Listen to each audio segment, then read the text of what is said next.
श्री स्वामी समर्थ. स्वामी महाराजांच्या कृपेने तुमच्या सर्व इच्छा मनोकामना पूर्ण हो. उद्या आहे अक्षय तृतीया. अक्षय तृतीयेच्या दिवशी जर आपण काही उपाय केले, काही सेवा केल्या तर त्या खूप खूप प्रभावी ठरतात. अक्षय तृतीया हिंदू धर्मातील अत्यंत शुभ सण असून हा दिवस 3.5 मुहूर्तांपैकी एक असल्याने याला शुभ दिन मानतात. या दिवशी काही वस्तू खरेदी करणे अत्यंत भरभराटीचे लक्षण मानले जाते. देवी लक्ष्मी आणि विष्णूजींची पूजा केल्याने त्यांची कृपा या दिवशी मिळते आणि घरात सुख शांती देखील येते, समृद्धी मिळते असे म्हणतात. अक्षय तृतीयेच्या दिवशी आपण आवर्जून पूजा सेवा ही केलीच पाहिजे. धार्मिक पौराणिक कथेनुसार भगवान श्रीकृष्णांनी पांडवांना अक्षय पात्र भेट दिले होते. त्यामुळे त्यांना आपल्या प्रवासात उपाशी राहावे लागले नाही. कारण अक्षय या शब्दाचा अर्थच आहे अविनाशी, म्हणजेच कधीही न संपणारा. त्यामुळे या दिवशी आवर्जून शुभ कामे ही केली जातात आणि या दिवशी आपण जे काही पुण्य काम करू तर त्याचे 1000 पटीने आपल्याला पुण्यफळ हे प्राप्त होत असतं. आता या दिवशी आपल्याला एका झाडाला स्पर्श करायचा आहे की ज्यामुळे आपल्या आयुष्यातील दुःख, दारिद्र्य, गरिबी नक्कीच दूर होईल. आपल्या हिंदू धर्मामध्ये अनेक प्रकारच्या पौराणिक मान्यतांना महत्त्व दिले गेले आहे. अनेक अशा झाडाझुडपांना देववृक्ष म्हटले गेले आहे आणि ते अत्यंत शुभ मानले गेले आहेत. निसर्गात असलेली अनेक अशी झाडझुडपं आहेत जी आपल्याला जीवनात चालू असलेल्या अडचणी दूर करतात. विशिष्ट गोष्ट अशी की झाडाझुडपांची केवळ लोकच पूजा करत नाही तर औषध म्हणूनही त्यांचा वापर करतात. ही अनेक प्रकारच्या आजारांवर उपचार करतात आणि वेदपुराणांमध्ये सुद्धा अनेक प्रकारच्या झाडाझुडपांचा उल्लेख आपल्याला आढळतो. आपल्या हिंदू धर्मात देवी माता राणीचे अनेक स्वरूप सांगितले गेले आहे, ज्यामध्ये वृक्षांना देखील देवीचे स्वरूप म्हटलं गेले आहे. तर आज मी तुम्हाला अशाच वृक्षांबद्दल सांगणार आहे ज्यांना 30 एप्रिलला म्हणजेच अक्षय तृतीयेच्या दिवशी स्पर्श करणं अत्यंत शुभकारक मानलं गेलं आहे. अक्षय तृतीयेच्या दिवशी यांना स्पर्श केल्याने शत्रुदोष, कर्जदोष, गरिबी दोष सगळं काही समाप्त होईल. हिंदू पंचांगानुसार अक्षय तृतीयेचा सण वैशाख महिन्याच्या शुक्ल पक्षातील तृतीय तिथीला साजरा केला जातो. झाडं झुडपं स्वतः तीव्र उन्हात तापतात पण माणसांना शीतल सावली देतात आणि नवीन कार्याच्या वेळी काही अशी झाडं झुडपं आपल्या धर्मशास्त्रात सांगितली गेली आहे ज्यांना स्पर्श केल्याने व्यक्तीचं बंद नशीब उघडतं, व्यक्तीचं सौभाग्य चमकू लागतं. आपल्या शास्त्रामध्ये झाडाझुडपांना अत्यंत गुणकारी म्हटलं आहे कारण की त्यामध्ये साक्षात देवता वास करतात. आता या दिवशी कोणत्या झाडाची पूजा करावी, सेवा करावी याच्याबद्दलची माहिती मी आज तुम्हाला या व्हिडिओमधून देणार आहे. तत्पूर्वी तुम्ही चॅनलवरती नवीन असाल तर चॅनल लाईक करा व सबस्क्राईब देखील करा. कमेंटमध्ये श्री स्वामी समर्थ किंवा ओम महालक्ष्मी नमः किंवा ओम पितृदेवताय नमः लिहायला विसरू नका. आता यामध्ये पहिलं वृक्ष आहे तर ते म्हणजे बेलाचं वृक्ष. जो बेलाचा वृक्ष आहे तो माता पार्वतीच्या घामापासून उत्पन्न झाला आहे. स्कंद पुराणानुसार जी माता पार्वती आहे तर त्या साक्षात देवी स्वरूप आहेत, म्हणजेच त्या नवदुर्गेच्या स्वरूपात आहे. तर स्कंद पुराणाच्या कथेमध्ये म्हटलं आहे जो बेलाचा वृक्ष आहे तो माता पार्वतीच्या घामापासून उत्पन्न झाला आहे.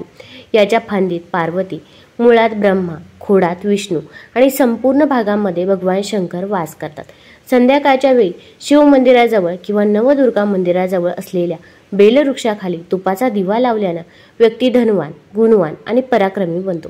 व्यक्तीच्या सर्व प्रकारच्या मनोरथांची पूर्तता देखील होते. आता या दिवशी आपण बेलाच्या झाडाखाली जायचं आहे. एक मातीची पंती घ्यायची आहे, त्यामध्ये शुद्ध तूप टाकायचं आहे. एक तांब्यावरून पाणी घ्यायचं आहे, त्यामध्ये गंगाजल टाकायचं आणि हे पाणी आपण तिथे अर्पण करायचं आहे. तसेच तिथे शुद्ध तुपाचा दिवा उत्तर दिशेकडे तोंड करून लावायचा आहे. तिथे बसून ओम नमः शिवाय या मंत्राचा 11 वेळा जप करावा, झाडाला स्पर्श करावा आणि त्यानंतर तुमची इच्छा मनोकामना तिथे व्यक्त करायची आहे. मग कठीणातील कठीण कोणतीही इच्छा असेल तर ती तुम्ही तिथे नक्कीच व्यक्त करू शकता. त्यानंतरचं दुसरं झाड आहे तर ते म्हणजे शमीचं झाड. शमीच्या वृक्षाला जगदंबेचं स्वरूप मानलं जातं. जे शमीचं वृक्ष आहे त्यामध्ये साक्षात जगदंबा वास करते असे म्हणतात. याच्या खाली जो धूप दीप लावतो, धूर दाखवतो तर त्याच्या सर्व प्रकारच्या अडचणी दूर होतात. शमीच्या मुळात सिंदूर घातल्याने व्यक्तीला आरोग्याची प्राप्ती होते. जे लोक दीर्घकाळापासून आजारी आहेत अशा व्यक्तींच्या जे घरातील सदस्य आहेत मग त्यांनी हा उपाय करायचा आहे.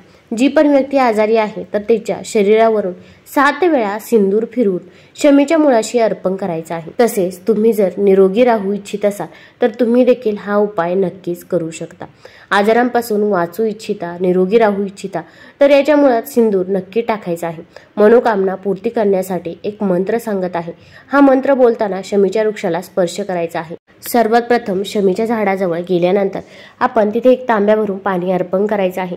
कच्चं दूध घ्यायचं आहे, दुधामध्ये चिमूटभर हळद टाकायची आहे आणि हे दूध आणि हळद शमीच्या झाडाला अर्पण करायचं आहे। तिथे देखील शुद्ध तुपाचा दिवा आपल्याला प्रज्वलित करायचा आहे। आता यानंतर आपल्याला एका मंत्राचा जप करायचा आहे। यामुळे आपली कितीही कठीणातील कठीण इच्छा असो तर ती नक्कीच पूर्ण होईल। आपण झाडाला स्पर्श करून हा मंत्र म्हणायचा आहे, मम मनोरथे पुर्यंता मम दरिद्र नाश। परत एकदा तुम्हाला मंत्र सांगते, मम मनोरथे पुर्यंता मम दरिद्र नाश। आता हा मंत्र म्हटल्यामुळे आपल्या आयुष्यात जी काही दुःख, दारिद्र्य, गरिबी आहे तर ती दूर होण्यास मदत होईल। किंवा खूप कर्ज झालेलं असेल तर ते देखील आपलं कर्ज लवकरच भेटेल। किंवा तुमची जी काही इच्छा आहे, मनोकामना आहे तर ती देखील तुम्ही या झाडाजवळ नक्कीच व्यक्त करू शकता। त्यानंतरचं तिसरं झाड आहे ते म्हणजे पारिजातचं वृक्ष। पारिजात वृक्ष समुद्र मंथनातून उत्पन्न झालं होतं आणि ते देवराज इंद्राच्या नंदनवनात स्थापित करण्यात आलं होतं। पारिजात वृक्ष भगवान श्रीकृष्णांनी मानव कल्याणासाठी पृथ्वी लोकावर आणलं होतं। जो पारिजात वृक्ष आहे त्यालाही लक्ष्मीचे स्वरूप मानले गेले आहे, कारण माता लक्ष्मी सुद्धा समुद्र मंथनातून उत्पन्न झाल्या आहेत आणि पारिजात वृक्ष सुद्धा समुद्रातून उत्पन्न झाला आहे, म्हणून हे माता लक्ष्मीची बहीण म्हणून ओळखले जाते। तर असं मानलं जातं की कोणताही मनुष्य त्याच्या शरीरात कितीही थकवा असो, कितीही वेदना असो, तर तुमच्या शरीरात थकवा आहे, वेदना आहे तर पारिजात वृक्षाला संध्याकाळी स्पर्श करून नक्की या। तुम्हाला हवं असेल तर अक्षय तृतीयेच्या कोणत्याही वेळी जेव्हा तुम्हाला वेळ मिळेल त्यावेळी जाऊन या वृक्षाला स्पर्श करून तिथे देखील तुम्ही एक शुद्ध तुपाचा दिवा प्रज्वलित करू शकता। त्यानंतरचं झाड आहे ते म्हणजे पिंपळाचं झाड। पिंपळाच्या झाडात स्वतः भगवान श्रीकृष्ण वास करतात असे श्रीमद भगवद्गीतेत त्यांनी स्वतः सांगितले आहे। अर्जुनाला उपदेश करताना श्रीकृष्ण म्हणाले की अश्वत्थम वृक्ष, ज्याचे वर्णन गीतेच्या 10व्या अध्यायात केले आहे। याचा अर्थ सर्व वृक्षांमध्ये मीच पिंपळ वृक्ष आहे।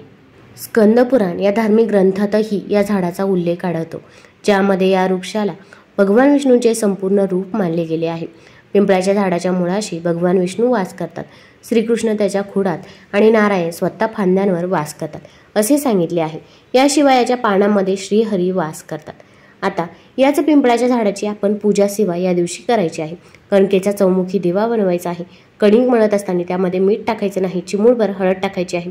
एक तांब्या भरून पाणी घ्यायचं आहे, त्यामध्ये थोडेसे काळे तीळ टाकायचे आहे। तसेच त्या दिव्यामध्ये मोहरीचं तेल टाकावं, थोडेसे काळे तीळ टाकावे।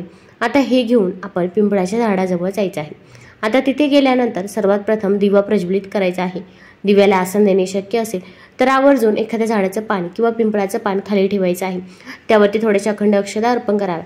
त्यावरती कणकेचा चौमुखी दिवा ठेवावा, त्यामध्ये मोहरीचं तेल आणि थोडेसे काळे तीळ टाकायचे आहे। आपल्या पूर्वजांचे स्मरण करायचे आहे। ओम पितृदेवताय नमः या मंत्राचा 11 वेळा जप करावा। त्यानंतर आपण जे पाणी आणलेलं आहे तर ते देखील आपण या झाडाला अर्पण करायचं आहे। आता अर्पण करून झाल्यानंतर पिंपळाच्या झाडाला आपण 11 प्रदक्षिणा करायच्या आहे। प्रदक्षिणा करत असताना आपण ओम नमो भगवते वासुदेवाय, ओम नमो भगवते वासुदेवाय या मंत्राचा देखील जप करायचा आहे। जप करून झाल्यानंतर आपल्या पूर्वजांना मोक्ष प्राप्त व्हावा, त्यांच्या आत्म्याला शांती मिळावी यासाठी प्रार्थना देखील करायची आहे। त्यानंतर पिंपळाच्या झाडाला स्पर्श करून आपलं डोकं टेकवून आपली जी काही इच्छा आहे, मनोकामना आहे तर ती तिथे व्यक्त करायची आहे, कारण की यामध्ये साक्षात भगवान विष्णू व माता लक्ष्मी वास करते।